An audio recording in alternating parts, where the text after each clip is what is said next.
Pena de morte. É isso que os dois imigrantes venezuelanos acusados da morte de Joseline Nungaray podem enfrentar agora. E esses homens podem ser condenados à pena capital, a pena máxima. A família da menina está dividida sobre se deseja ou não a pena de morte para os dois réus. O desaparecimento de uma criança costuma seguir um roteiro conhecido: cartazes improvisados, correntes de oração, buscas que atravessam a madrugada e uma esperança silenciosa de que tudo termine em reencontro. Mas, em alguns casos, essa expectativa é brutalmente esmagada. Foi exatamente isso que aconteceu em Houston, no Texas, quando a rotina de um domingo de verão se transformou em um pesadelo que ainda ecoa na memória coletiva da cidade. Joseline Nungaray tinha apenas 12 anos. Era descrita pela família como uma menina doce, curiosa, cheia de planos simples e sonhos grandes demais para caber na idade que tinha. Naquela noite, nada parecia fora do comum. Ela se despediu da mãe, entrou no quarto e, como tantas outras adolescentes, acabou tomando uma decisão impensada. Saiu de casa sem autorização, acreditando que voltaria em segurança. O que ela não poderia imaginar é que, poucas horas depois, seu nome estaria estampado em noticiários locais e nacionais, associado a um dos crimes mais perturbadores dos últimos anos no estado do Texas. Enquanto a cidade dormia, Joseline caminhava pelas ruas próximas de casa. Do outro lado desse mesmo cenário urbano, dois homens passavam horas bebendo em um restaurante da região norte de Houston. Nenhum deles conhecia Joseline. Não havia vínculo, não havia histórico, não havia qualquer relação anterior. Segundo as investigações, tudo indica que o encontro foi fruto do acaso, e é justamente essa aleatoriedade que torna o caso ainda mais assustador. Câmeras de segurança se tornariam, mais tarde, testemunhas silenciosas dessa sequência de eventos. As imagens mostram os dois homens caminhando juntos, depois conversando com Joseline por alguns minutos. A interação parecia banal. Em determinado momento, os três entram em uma loja de conveniência. Do lado de fora, nada sugeria perigo iminente. Para quem observa retrospectivamente, cada frame carrega um peso impossível de ignorar. São os últimos registros públicos de uma criança que ainda não sabia que estava prestes a desaparecer. A partir dali, o trajeto muda de direção. Joseline passa a caminhar com os dois homens em direção a uma área mais isolada, próxima a um viaduto. Segundo os investigadores, a menina foi forçada a entrar em um veículo e levada para uma área de mata sob uma ponte. Ali, permaneceu por cerca de 2 horas. Durante esse período, Joseline foi mantida imobilizada, totalmente indefesa. Laudos periciais e depoimentos indicam que ela resistiu com todas as forças que tinha.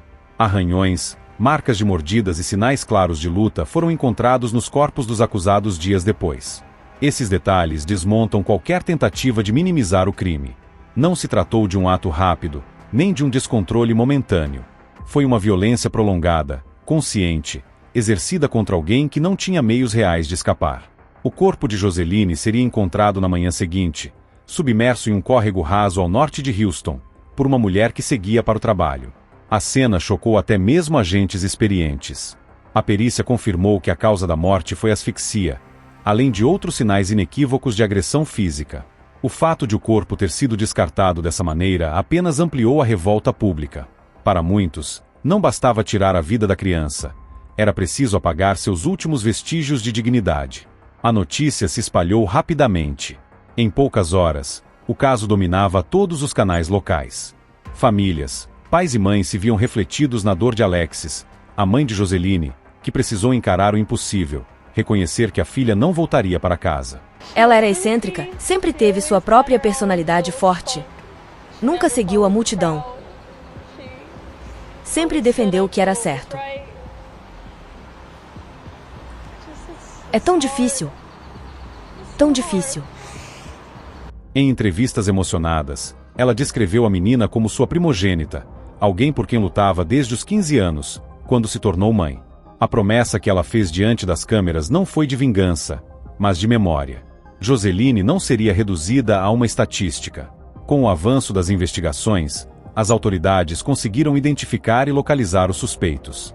Um detalhe foi decisivo. Um deles utilizava um dispositivo de monitoramento eletrônico, o que facilitou o rastreamento. Análises de celulares revelaram tentativas de contato com outros membros de uma organização criminosa, numa aparente tentativa de deixar o país rapidamente. A prisão ocorreu poucos dias depois, e o impacto foi imediato. Os dois homens, imigrantes venezuelanos em situação irregular, passaram de figuras anônimas a protagonistas de um dos processos criminais mais graves do estado. Quando as acusações foram formalizadas, ficou claro que o Texas não trataria o caso como mais um homicídio. Os promotores enquadraram os crimes como assassinato capital, a categoria mais severa da legislação estadual, especialmente quando a vítima tem entre 10 e 15 anos. Na prática, isso abre caminho para as punições máximas previstas em lei, incluindo prisão perpétua sem possibilidade de liberdade condicional, dependendo do desenrolar das provas, até mesmo a pena de morte. A partir desse ponto, o caso deixa de ser apenas uma investigação criminal e passa a ocupar um espaço muito maior, o do debate moral, jurídico e social. Até onde a justiça deve ir diante de um crime dessa magnitude? A punição extrema é uma resposta adequada ou apenas um reflexo da indignação coletiva? Enquanto a cidade de Houston tenta assimilar o que aconteceu, uma coisa é certa: os próximos capítulos dessa história não se limitarão aos fatos do crime. Eles vão expor falhas, dilemas e escolhas que ultrapassam o tribunal. Com o suspeito sob custódia, o caso Joseline Nungaray deixou de ser apenas uma investigação policial e passou a ocupar oficialmente o centro do sistema judicial do Texas. Foi nesse momento que os detalhes começaram a ganhar contornos ainda mais perturbadores, não apenas pelo que revelavam sobre o crime, mas pelo que expunham sobre falhas, decisões anteriores e dilemas que antecederam a morte da menina. Durante as primeiras audiências, promotores apresentaram um panorama frio e meticuloso dos acontecimentos. A linha do tempo reconstruída a partir de câmeras de segurança, dados de celulares e depoimentos mostrava que tudo aconteceu em poucas horas. Do primeiro contato aparentemente inofensivo até o momento em que Joseline foi deixada sem vida em um córrego raso, passaram-se cerca de 3 a 4 horas. Para a promotoria, esse intervalo desmontava qualquer argumento de impulso momentâneo. Havia tempo suficiente para parar, tempo suficiente para desistir, tempo suficiente para escolher outro caminho. Um dos pontos mais impactantes apresentados em juízo foi a evidência de que Joseline lutou até o limite das próprias forças. Fotografias e laudos periciais revelaram arranhões profundos, marcas de mordidas e sinais claros de resistência encontrados nos corpos dos acusados dias após o crime. Esses detalhes foram destacados de forma estratégica pelos promotores. Não apenas como prova física, mas como símbolo de algo maior, a tentativa desesperada de uma criança de sobreviver a uma violência prolongada. Em contraste, a defesa tentou construir uma narrativa completamente diferente. Os advogados argumentaram que os réus estavam sob efeito de álcool, sugerindo diminuição de capacidade de julgamento. Também levantaram a hipótese de que a intensa cobertura da mídia estaria contaminando a opinião pública e, por consequência, pressionando o sistema judicial a buscar punições extremas. Em uma das audiências, chegaram a mencionar que ambos tinham filhos pequenos, numa tentativa clara de humanizar os acusados diante do tribunal. Mas esses argumentos encontraram pouca receptividade inicial. O Ministério Público reagiu com rapidez, apresentando novas informações que mudaram drasticamente o peso do processo.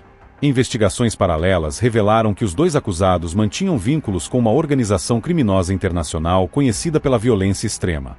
Símbolos corporais associados ao grupo foram identificados, assim como perfis em redes sociais onde ambos exaltavam uma vida de luxo, poder e impunidade, incentivando outros membros a migrarem ilegalmente para os Estados Unidos.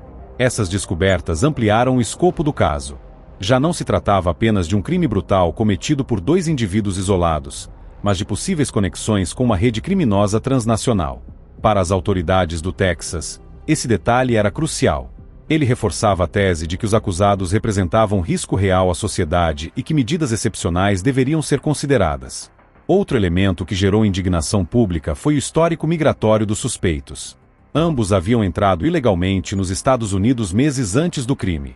Foram detidos em momentos distintos na fronteira, processados e, posteriormente, liberados por decisões judiciais enquanto aguardavam o andamento de seus casos migratórios. Para muitos, essa sequência de eventos passou a simbolizar uma falha sistêmica, uma combinação perigosa de burocracia, lentidão e decisões que, vistas em retrospecto, parecem impossíveis de justificar. Durante as audiências, promotores enfatizaram que, independentemente do status migratório, o foco central deveria ser o crime cometido. Ainda assim, o debate extrapolou o tribunal. Autoridades estaduais passaram a se manifestar publicamente, afirmando que o caso representava uma linha que não poderia ser cruzada. Para eles, a aplicação da punição máxima não era apenas uma resposta ao assassinato de Joseline, mas uma mensagem clara de que certos atos não encontram espaço para tolerância dentro do estado do Texas. Do ponto de vista legal, o enquadramento como assassinato capital colocava os réus diante do cenário mais severo possível. No Texas, quando a vítima é uma criança entre 10 e 15 anos, a legislação permite penas que vão desde prisão perpétua sem possibilidade de liberdade condicional até a pena de morte, dependendo das circunstâncias agravantes. E uma dessas circunstâncias passou a ser analisada com atenção quando um caso atinge esse nível de brutalidade. O julgamento deixa de ser apenas um procedimento jurídico e passa a funcionar como um espelho da sociedade que observa. No caso de Joseline Nungaray, esse espelho refletia algo desconfortável: indignação coletiva, medo, desejo por justiça e, acima de tudo, a sensação de que nenhuma decisão seria suficiente para reparar o que foi perdido. À medida que o processo avançava, ficava cada vez mais claro que o tribunal não julgaria apenas 2 homens. Estavam em julgamento também as escolhas feitas antes do crime, as brechas do sistema, a capacidade do Estado de proteger seus cidadãos mais vulneráveis e os limites morais da punição. No Texas, poucos temas são tão polarizadores quanto a pena de morte, e este caso reunia todos os elementos que colocam esse debate no centro do palco. Para a promotoria, a posição era inequívoca. Os promotores sustentaram que Joseline foi submetida a uma sequência de atos que extrapolam qualquer definição comum de violência. A acusação descreveu uma criança mantida em cativeiro, imobilizada, aterrorizada e privada de qualquer chance real de fuga. A asfixia, segundo os peritos, não foi um evento instantâneo, mas o desfecho final de um período prolongado de agressões. Para o Ministério Público, esses fatores não apenas autorizavam, mas exigiam a punição máxima prevista em lei. O argumento central da acusação era simples e devastador: se um crime como esse não se enquadra nos critérios mais severos do sistema penal, então esses critérios perdem completamente o sentido. A promotoria insistiu que a idade da vítima, a duração da violência e a frieza demonstrada após o crime, incluindo o descarte do corpo, colocavam o caso em uma categoria extrema, reservada aos atos que chocam até mesmo um Estado acostumado a lidar com crimes violentos. A defesa, por outro lado, tentou sustentar uma linha tênue entre responsabilidade penal e humanidade. Os advogados voltaram a alegar consumo excessivo de álcool, falta de planejamento prévio e influência mútua entre os acusados. Em alguns momentos, o discurso se deslocou do crime em si para as consequências irreversíveis de uma condenação à morte, argumentando que o sistema de justiça não deveria responder a uma tragédia com outra tragédia. Esse embate jurídico encontrou eco fora do tribunal. Parte da população defendia abertamente a pena de morte, enxergando nela a única resposta proporcional à crueldade do crime. Para essas pessoas, manter os acusados vivos, ainda que presos pelo resto da vida, parecia uma afronta à memória de Joseline. Outros, no entanto, mesmo tomados pela revolta, questionavam se o Estado deveria ter o poder de tirar uma vida, independentemente da gravidade do delito. A própria família da menina expressou sentimentos ambíguos. Em declarações públicas, a mãe de Joseline deixou claro que nenhuma sentença devolveria sua filha. Seu discurso não era movido por vingança, mas por um apelo profundo para que o sofrimento da menina não fosse relativizado ou esquecido. Para ela, justiça significava reconhecimento total da gravidade do que aconteceu, e a garantia de que nada parecido voltaria a ocorrer. Outro ponto que pesou fortemente na fase final do processo foi a possibilidade de os réus serem julgados separadamente. Essa estratégia, comum no Texas, abriu espaço para versões conflitantes dos fatos. Um dos acusados passou a se colocar como figura secundária, sugerindo que o comparsa teve papel dominante na violência final. Essa tentativa de transferência de culpa revelou um padrão recorrente em crimes dessa natureza. Quando a punição máxima se torna real, a lealdade entre cúmplices se dissolve rapidamente. Enquanto isso, os laudos periciais aguardados com ansiedade se tornaram peça-chave. A confirmação de violência sexual teria impacto direto na elegibilidade da pena de morte. Cada novo documento anexado ao processo reforçava a sensação de que o destino dos acusados pendia para o desfecho mais severo possível. Autoridades estaduais se manifestaram publicamente, afirmando que o caso representa um limite que não pode ser ultrapassado. Para os promotores, a inclusão das acusações mais graves abre caminho para buscar a punição máxima prevista em lei. Parte da população, no entanto, acredita que nenhuma sentença é suficiente para compensar o sofrimento imposto à criança.